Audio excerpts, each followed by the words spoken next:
first, in the corner to my right, returning to professional wrestling after a 9-year absence, from Sarasota, Florida, weighing in at 190 pounds, Erick Stevens!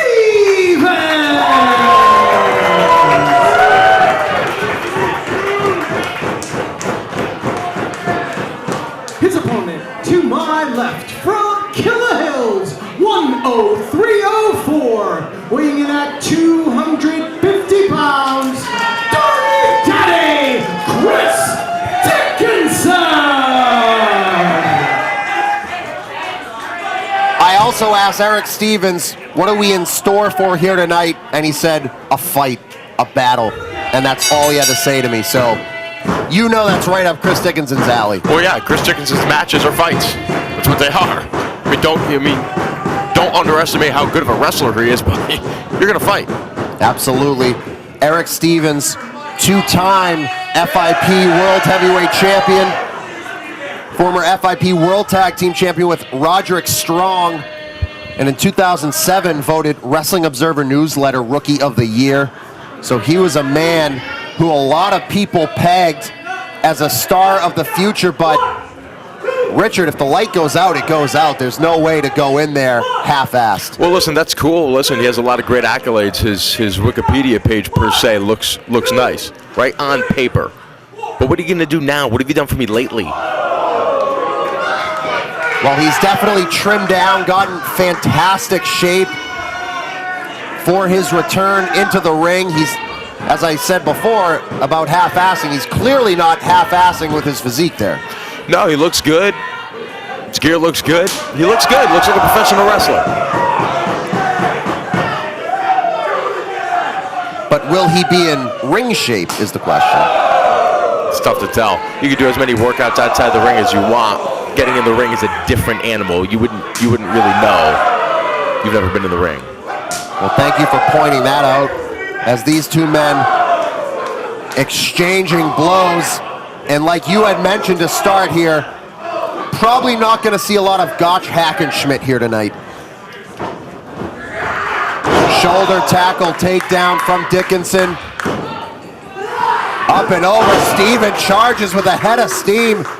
Surprises Dickinson with that back elbow, taking him down to the mat. Well, it looks like he still has some of his savviness, his skill set, his mindset. Seems like it's still there. It's still very early in the matchup, though. Absolutely. Erick Stevens spending a lot of time in Ring of Honor as well. He's been in there with a who's who of professional wrestling. But the only man in front of him now is Chris Dickinson. And with a chop like that, that made me and Richard cringe. I wish you could see my face. Well, Stevens charges through the bottom rope. Came at him like a lawn dart, and Dickinson is reeling early.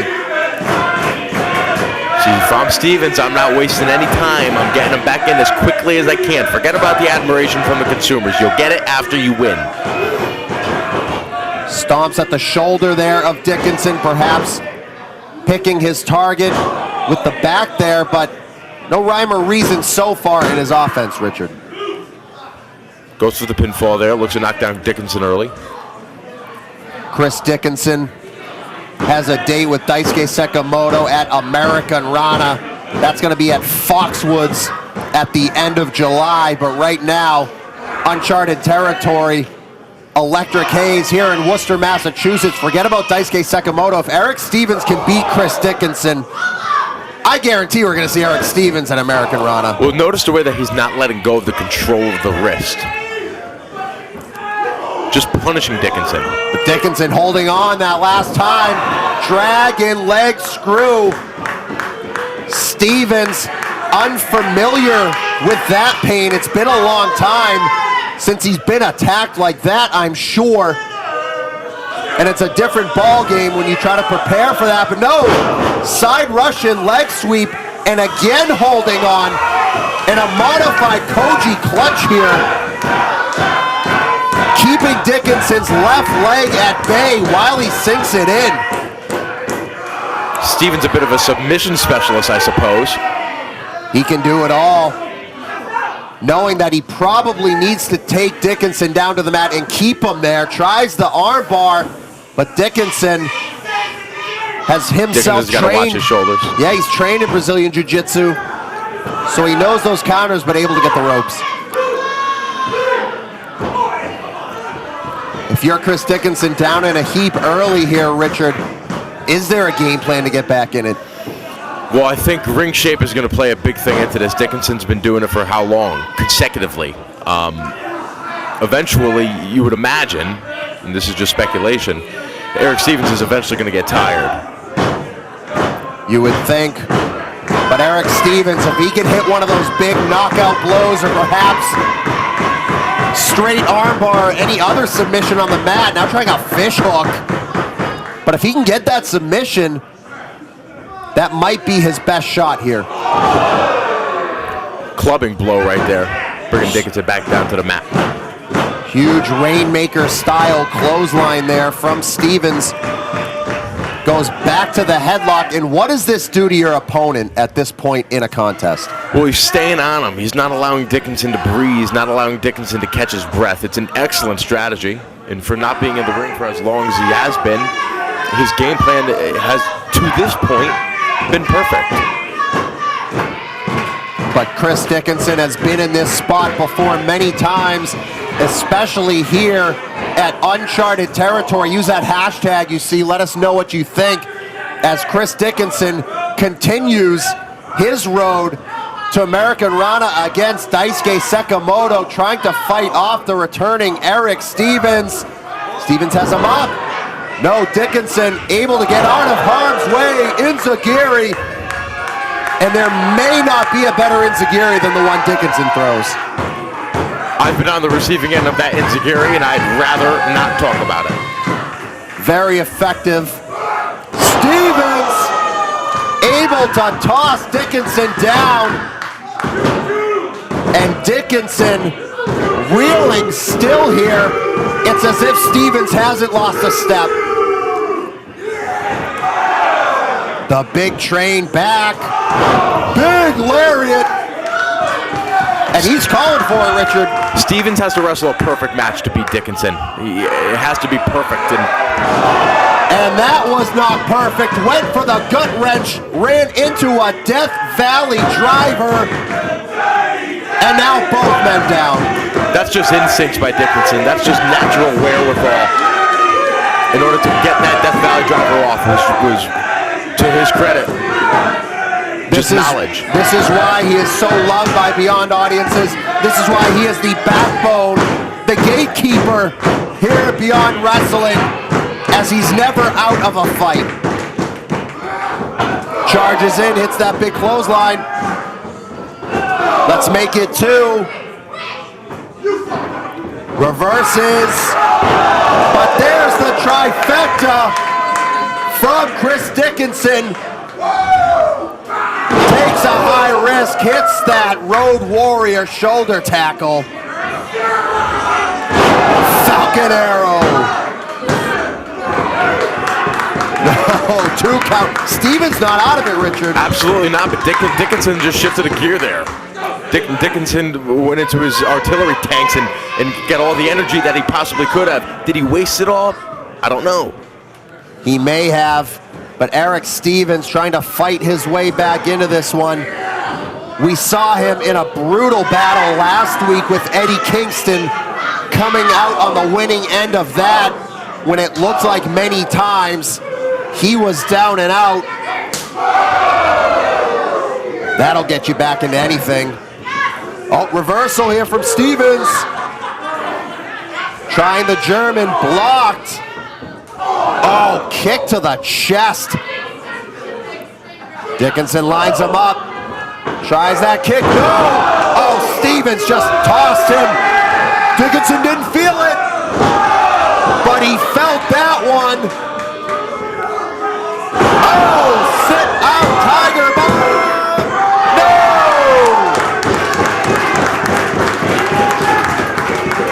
That was so close. Incredible sequence there by Stevens. Nearly had Dickinson. Tiger Bomb, not enough to put him away, though.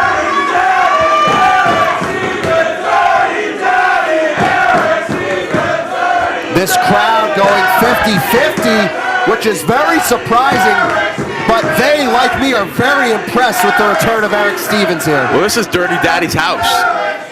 These are his four walls, and for Erick Stevens to come in and come into his house and get this kind of ovation from the consumers is, what does that say? Are they faithful? Well, we can answer that question later. Right now, hard body karate from Dickinson there. Stevens was going for that rear naked, couldn't connect. Pazuzu bomb, maybe. Has him out. Stevens fighting it. He's out. Oh, straight forearm, spinning back fist. Oh, snowplow there. Wow. I thought it was it.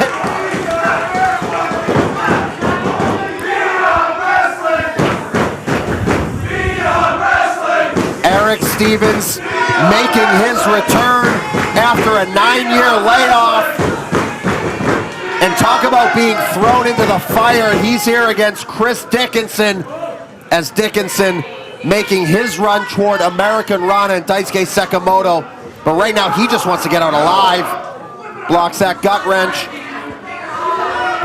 Tries again, Dickinson holding on. Those are clubbing forearms to the back. Dickinson slips out. Big chop. And both men exhausted, Richard. Win, lose, or draw, Stevens has proved that he still belongs in these type of situations, that he could still go with the absolute very best. A win, though, that puts him at the top of Beyond Wrestling. It definitely catapults him for sure. But as you know, sometimes when you get into the nitty-gritty of it, you're not even thinking about the win anymore. Well, you are. I'm always thinking about the win. Let's not forget that. But these two letting the emotion come into play here as both men with something to prove as they fire away with these forearms.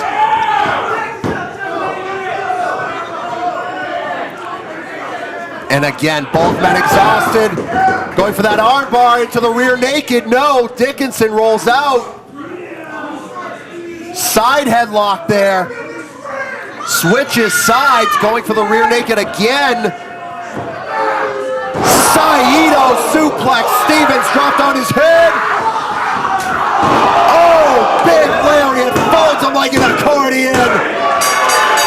Chris Dickinson with the win. Here is your winner, Dirty Daddy Chris Dickinson. As far as being a competitor, Richard, I know that's not your cup of tea as far as the strategy goes, but even you have to be impressed with that. I'm extraordinarily impressed. Why are you assuming that I wouldn't be impressed? Well, usually not your style, Richard. What's my style? That was a great display of athleticism. That was a great professional wrestling match. Well, color me embarrassed, as you are impressed there, and how could you not? Chris Dickinson beats the returning Erick Stevens, and he, like all of us, very impressed that after all of this time away, he almost had him.